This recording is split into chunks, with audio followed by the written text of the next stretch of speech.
What up, y'all? It's your boy Ricky Mars. I am doing it off the top tonight, man. Shit. The difference between Skid Row and Seattle and the difference between Skid Row and Los Angeles. I have smoked plenty of cavi in both areas. But how I ended up in Seattle back in 2005 was, if you've been watching my stories, I touch on it briefly in like part 1 or 2. When I was, 9 years old, I grew up in Manhattan Beach, California, which is like a very rich area of the west side of LA, next to Venice Beach. We moved to Whidbey Island, Washington, which is a small island about 40 miles north of Seattle. And I lived there from the age of 9 to 11 years old. My dad, working in the film industry, would be commuting weekly. He'd be working in Hollywood, staying in his apartment, in LA, and then flying to SeaTac Airport every weekend to visit us. They got tired of it. We moved back to LA, and I was there from then on, right? So a little 2-year period, I lived in Washington State. So I always had that love for Washington. I love the Northwest. I love the views up there. I love the rain, man. I love the rain. I'm an Aquarius. It's just like, I love it. Anyway, man, so I moved back when I was 18, fresh out of rehab, to like start my life there, right? And I ran out of money really quickly. I was staying in Chinatown at this hostel in Chinatown near Pioneer Square in Seattle, downtown Seattle. Pioneer Square is like the epicenter of. That's where you go. Like, meth is not a very big thing in Seattle, man. Like, you're either a heroin user or a crackhead. Like, the Skid Row area, right? Like, I guess, most of it comes from Mexico, so it's more scarce in the Northwest, you know what I mean? Farther it is away from the border. So cavi is like the Skid Row drug of choice up there, right, in Seattle. So, I always did this, man. I'd buy dubs. I'd buy 20s. And I had this drug dealer dude like, yo, man, what are you doing, blood? You should buy a ball, blood. You know what I mean? Like, you're wasting your money, blood. Buy a ball. So I'm buying balls of crack. I'm out of money. I'm coming down. At this point, I couldn't afford another week at the hostel. So I'm staying in different soup kitchens in Seattle, like in the University District by UW. And the like homeless kids that run around there, they call them AV-rats, the AV-rats, right? So like I was hanging out on the AV, and I'd wake up at the shelter. They wake you up hella early. It's like an egg and bacon breakfast and hash browns, and they kick you out at like 6 o'clock in the morning, right? So my agenda, like my daily thing, this was my hustle when I was, heavily smoking crack. I'd hit the corner store, I'd buy a pack of the white Tic Tacs, right? Or I'd buy like Planters peanuts, and I'd break the Tic Tac in half or the peanuts in half and kind of shave them down and make them look like a nice little dime rock of cavi, right? And I'd sell it to a crackhead, goofy, and take his money and dip, right? So I'm out of money, I'm out of crack, and I'm hanging out at Pioneer Square. Pioneer Park, which is right next to Pike Place Market, the fish market, the famous fish market. And I'm hanging out there, and this dude, we'll call him Colin, right? He was a year younger than me. He was 17. He approached me. He was like, "What's up, man? You want to smoke some weed?" And I'm like, "Yeah, fuck yeah." So he smokes me out with a blunt of some BC bud, which back then was like gas, right? It's trash now. I would never touch it now. He smokes me out, and he's like, "So where are you from?" I'm like telling him my story of how I crash landed in Seattle, right? And he's like, "Bro, you can come stay with me. Like, I live in White Center. It's called White Center, a hood ass area of Burien, Washington. that's like West Seattle, right? And so I'm sleeping in his basement of his mom's house, syringes all over the floor, like water leaks, like urine shit stained mattress. And like my boy at the time, so he was 17, right? And he was working for this dude. This is all I know. It could have been a lot deeper than this. I know my boy wasn't smashing minors, obviously, but my boy was a minor. This dude had a porn company, right? So, like, Colin would always bring these badass of age chicks to the crib, and he'd, you know, smash first, text me, like, that was back, you know, at like whatever 7 p.m. Like you get the unlimited text would kick in, like those phones. I'm old, man. I'm old. 2005, yeah. So he'd text me like, "Yo, this girl Melissa and her homegirl are over or whatever." So like, I would take him 2 at a time, man. And yo, the girl that commented on this saying that I disrespect women and all that shit. Respectfully, fuck you. I was 18 years old. I'm sure you did some stupid ass shit too when you were a kid. I'm just making light of the story and trying to be comedic because it's fucking hilarious. If you think about it, like they make movies about this shit. You can't make this shit up. So I was like, he'd go first, text me, "Yo, I'm done."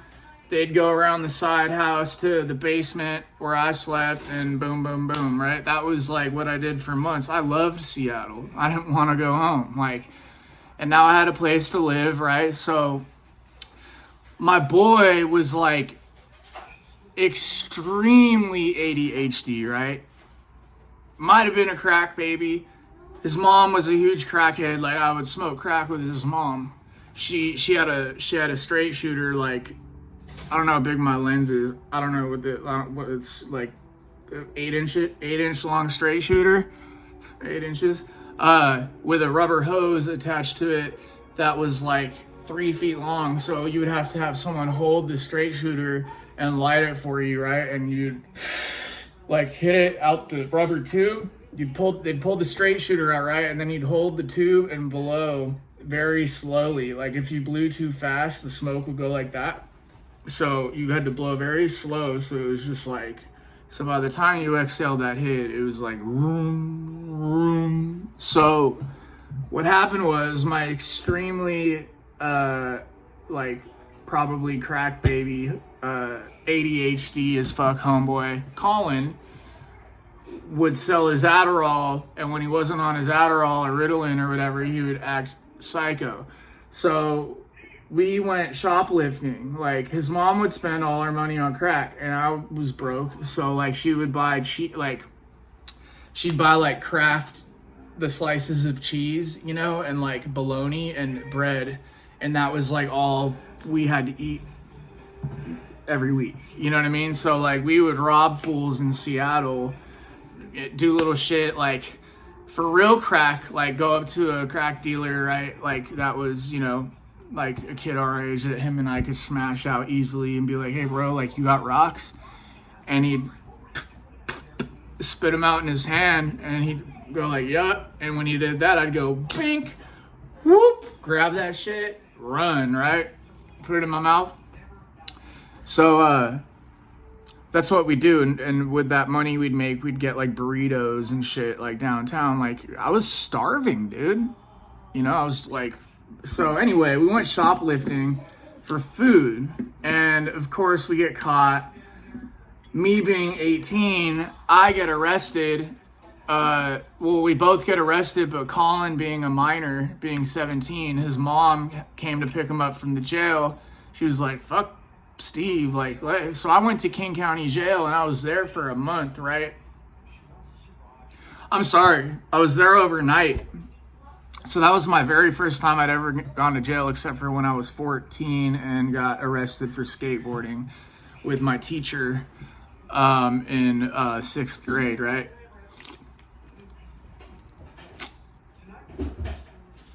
That sugar-free 7-Up though, shit. Where was I at? So I did a night in county jail. First experience in jail. Politics are very different in Washington than in California.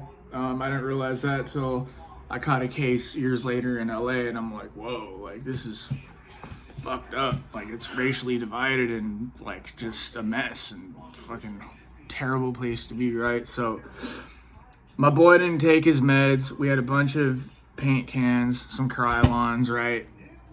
And we went out to go hit an abandoned building and go paint graffiti. And my boy, it's like this house under construction, and my boy's like kicking and breaking pipes and shit, and he breaks like a water main, and there's water splashing everywhere. There's like 12 fuck pigs or whatever painted on the walls, right? Whatever we sprayed up.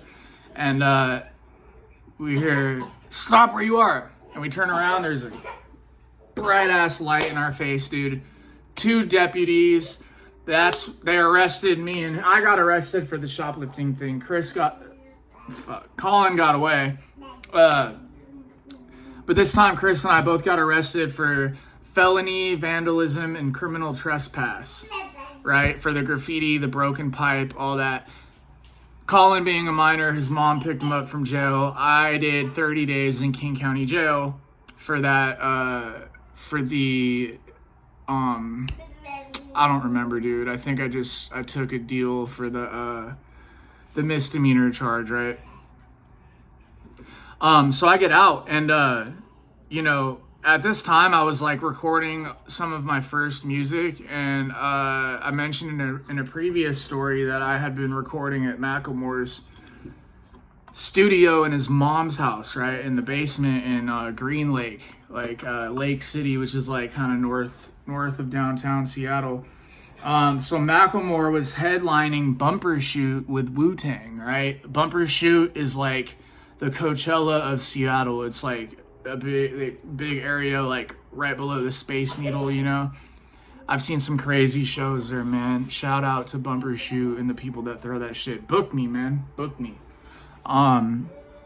So that was cool. I met this chick, and super drunk, you know, and she had lost her friends, and I was like, well, shit, you can come home with me. I live like in, you know, I rent a basement at my boy's mom's house, right?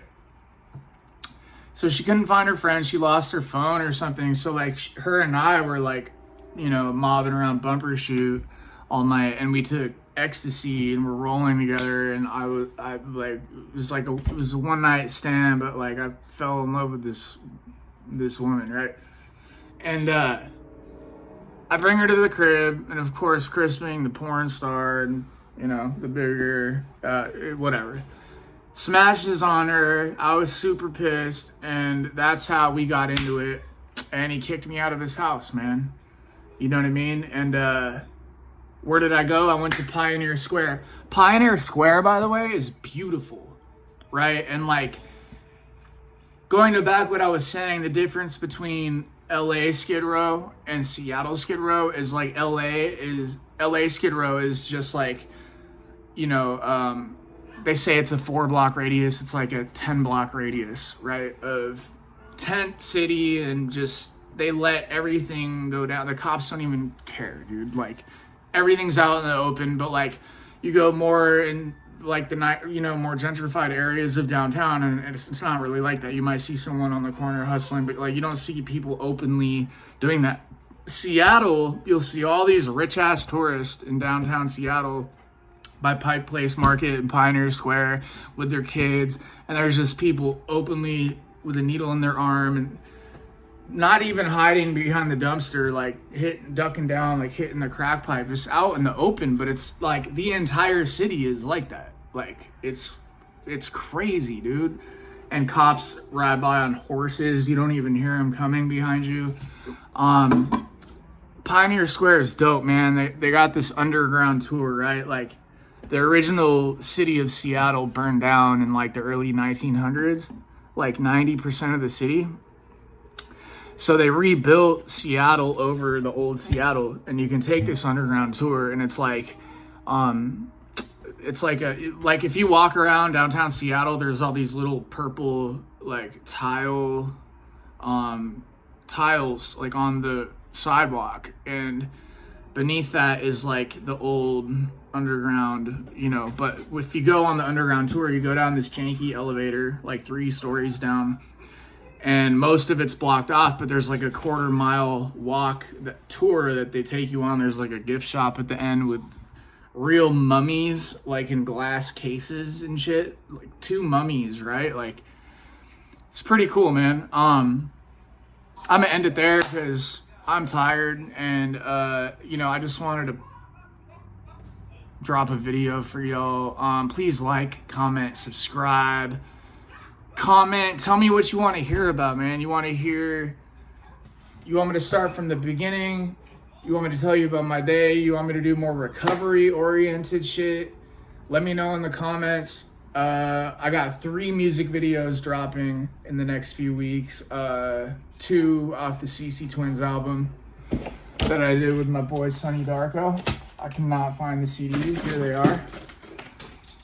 You can DM me on Instagram at Ricky Mars, or you can go to angelinorecords.bandcamp.com, ANGELENO bandcamp.com, and get a physical signed copy for $20.